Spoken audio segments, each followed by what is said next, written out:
Magandang hapon, kumusta po mga katubero? Ngayon po ay mag-tutorial muna tayo.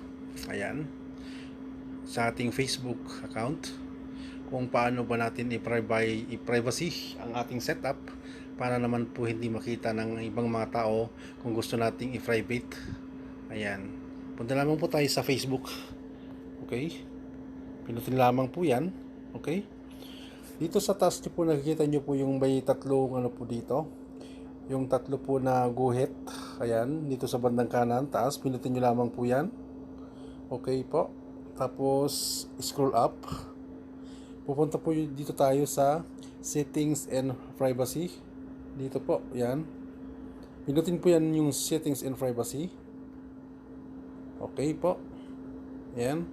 Tapos po, pag napindot po yan, punta po dito sa privacy shortcut. Okay, ayan, pag napindot nyo po yan, pupunta po tayo dito sa may ano po, see more privacy settings. Ayan, see more privacy settings. Ayan, kung natin yan, click natin yan. Ayan, check muna natin yung mga ito ha. Ang una po natin dito po ay check a few important settings. Ayan, pindutin po natin yan. Ayan, see, buksan po natin itong mga nasa box. Who can see what you share? Pinutin natin yan. Tapos continuous lang. Ayan. Ayan. Ito yung aking ano, halimbawa email address. Ayan. Please review this in from properly decide who you're comfortable for seeing it. Your profile may more than listed here. Ayan. Halimbawa kung sinong gustong makakita lamang po ng yung gamit po na Gmail account sa yung Facebook, may mga option po tayo dito. May public, friends, or only me. Siyempre, gusto ko ako lang, kaya only me. Okay? Only me. Tapos po, date of birth. Ayan. No problem po yan. Ipapublic friends natin yan, friend. Ayan, okay? Dito naman po sa my hometown, Philippines. Ayan, no problem po yan. Kung ipapublic ko po yan, or kahit ano na lang, friends, okay? Dito naman po sa hometown, ayan, friend, relationship, ayan, public na, okay, no problem yan. Location, current city, sa kaka, ayan, pwede din nyo po ano yan, i-public sa friends or only me, kung sino yung gusto nyo makakita ng inyong location, okay. Work, ayan, trabaho natin, ayan, kung sino gusto nyo makakita, ayan, public, friends except, specified friends, only me. Maganda po, i-public po natin, okay? Ayan. Tapos po, friend and followings. Ayan. Tingnan po natin. Who can see your friend list on your profile? Okay? Dito po, mas gusto ko po dito kasi ako lamang po yung nakakakita. Ako lamang po yung nakakakita ng nasa friend list ko, okay? Ayan po, kaya nilagay ko po ay only me. Pero kung gusto niyo namang yung mga kaibigan niyo po ay makakita ng inyong friend list, pwede niyo yan po ilagay dito sa my friend list or sa public po. Lagay niyo sa public, pero for security reason po, mas maganda po kung andito lamang po sa friends or only me. Sa akin po, pinili ko po yung only me. Ayan. Next po, who can see people pages and list you follow? Ayan. Pindutin natin yan. Ang nakalagay ko po dito ay only me. Okay po, only me pa rin siya. Ayan. Tapos po,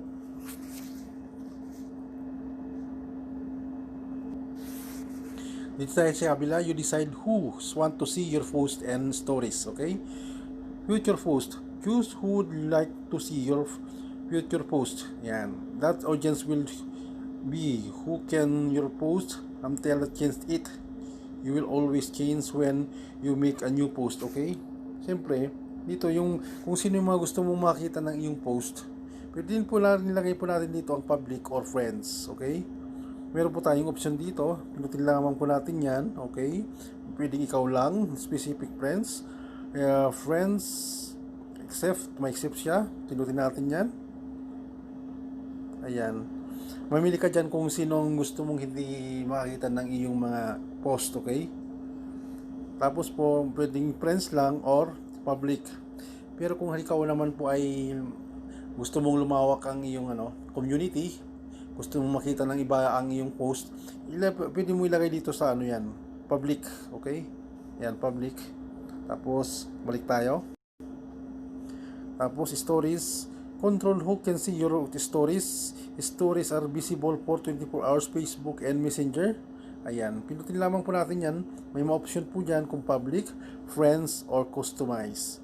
Pero siyempre sa akin, public ko siya. Para naman po, mas marami po ang makakabasa. Total, wala naman pa tayong itinatago, di ba? Pag natapos natin yung itong unang box na who can see, want you share, dito naman po tayo sa baba, how people can find you on Facebook. Okay, pinutin po natin yan. Ayan. Who people can find you on Facebook. We'll walk through the option to make sure that your settings are right for you. Ayan. Pwede po tayong mamili po dito ng ano po ha. Friends, halimbawa po, pinutin po natin itong continue. Ayan. Ayan, your control who can send you friend request. Kung sino daw po ang mga gusto po natin makapag-send sa atin ng friend request. Ayan. Ayan, who can send you friend request? May marami tayong option dito. Ayan. Everyone or friends of friends. Ang ilagay ko lamang po dito ay friends of friends. Ayan.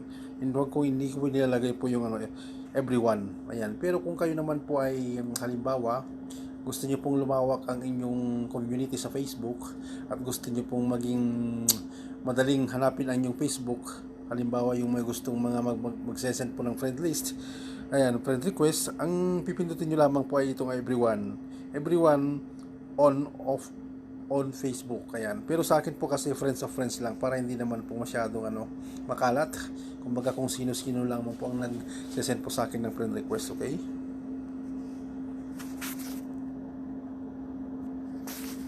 Tapos, i-next po natin. Ayan.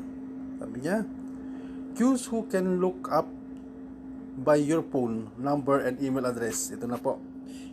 Kung sino daw po ang setup po natin ay kung sino daw po ang gusto natin makakita sa ating phone number na ginamit po natin sa ating Facebook. Ayan. Meron po tayong iba. May mga po dito. Pagpilian. Ayan.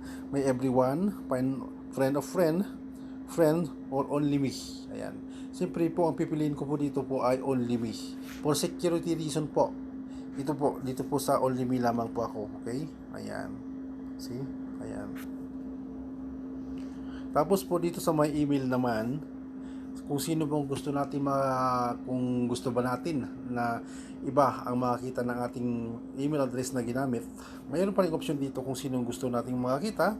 Ayan, may everyone. Ayan, for audience po yan, pangkalahatan po yan kung sino gusto nating makakita. Pangalawa po ay friends of friends. Ayan, friends or only me. Ang nilalagay ko po rin po dito ay only me po. Ako lamang po ang gusto kong makakita ng aking email address na ginagamit ko po sa aking Facebook. Okay? Next po tayo. Cancel. Ayan. Dito naman po tayo sa how to keep your account secure. Ayan. Pinutin natin yan. Okay? Ayan. How to keep your account secure. You're all set. No security actions are recommended at this time. Okay? Kasi po, halimbawa, i-review natin yung aking ginawa kanina. Ayan. Change password. Ako po hindi ko po papalitan. Ayan, skip ko yan. Ayan. Dito po, isa sa mga controls and alert. Tell us how, notify you if someone logs into your account from a place where don't recognize. We'll tell you which device was used and where it located. Ayan. Pinutin natin yung isa. Ayan. Yung Facebook, you send a Facebook notification. Halimbawa po, may nag-try po na po dito.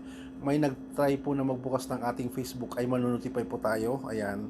Kaya ang inilagay po dito for security reason po ay siyempre yung magsesend po sila sa aking email, sa aking Gmail account na ginamit ko po sa aking Facebook. Para naman po hindi nila mabuksan or hindi po nila ma-hack. Okay? Ayan. Okay? Cancel? Ayan. Ngayon po, dito po, balik po tayo dito, okay? Dito pa rin sa see more privacy and settings, okay? Yan. Mayroon tayong mga dito. Check a few important settings yan. Yung sa akin kasi mga katubero po, ano yan, naka-public po. Para kahit sino po yung, pag nag-post ako ng mga new uploaded videos ko, lalo na po sa aking YT YouTube channel, ay marami po ang makakakita. Ayan. Kaya naka-public po siya, okay? Balik po tayo doon. Dito po tayo. Who can see the people's page and list you follow, okay? Pinutin natin yan. Ang ilagay ko po dito po ay po, only me. Ayan. Who can see the people page and list you follow. Ayan. Ang ilagay ko lamang po ay dito. Pwede nyo naman po dito ilagay po ang friend. Ayan. Pwede nyo pong ilagay dyan ang friend. Ayan. Pero may mga option po dyan. Ayan. Only me.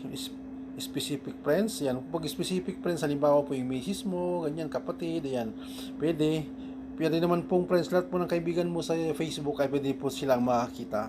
Kaya ilagay po natin dito po ay friends, okay? Dito tayo sa iba. Who can see your stories? Ayan. Ang ilagay ko natin dito so ay public po. Ayan, public. Para naman po mas lalo ngayon na sinasabi ko, para naman po mas lalong lumawak po ang ating community sa Facebook, okay? Dito po sa baba. Who can send you friend request? Ayan, ito na. Ito sa mga kung gusto po natin na limitahan po kung sino ang makapag-send po sa atin ng friend request, mayroon diyan option everyone or friend of friends. Ayan. Kaya inilagay ko po diyan ay friend of friends kasi pag inilagay ko diyan everyone, po yan, hindi siya applicable po at ayaw ko po yung masyadong maraming mag-friend request sa akin. Ayan, mas maganda po yun yung friend by friends lang, okay? Kung gusto niyo naman po na public, yan, if everyone, para naman po kung sino ang gusto mag-follow po sa inyo, pwede po. Halimbawa ito, i-public po natin. Who can see your friends request? Ayan. Po natin yan, ayan. I-public po natin yan, no problem. Kasi mag-friend request lang naman sila para ma-notify ka kung sila ay nag-friend request sa'yo. Ayan. Tapos, nandito tayo. Who can see your friends list? Ayan, o yan. Pindutin po natin yan. Ayan. Dito po yung halimbawa kung sino po ang gusto po natin, na sino yung mga gustong makita sa ating mga friends list, di ba?